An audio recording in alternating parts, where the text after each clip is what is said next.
ఇది ఒక విచిత్రమైనటువంటి ప్రకృతి. విచిత్రమైనటువంటి ప్రకృతి. ఇచ్చోటనే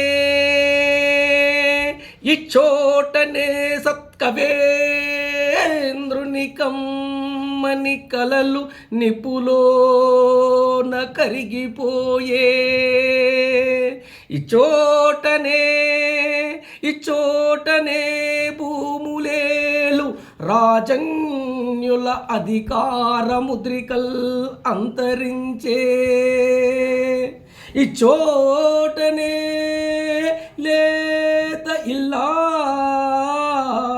నల్ల పూసల సౌరు గంగలో కరిగిపోయే. ఇచ్చోటనే ఎట్టి పేరెన్నికల్ గనుగొన్న చిత్రలేకుని కుంచె నశించే. ఇది పిచాచులతో విఠలాక్షుండు గజ్జ కదిలించు ఆడు రంగస్థలంబు. ఇది మరణదూత తీక్షణమగు దుష్టులలయ. అవని పాలించు భస్మ సింహాసనంబు.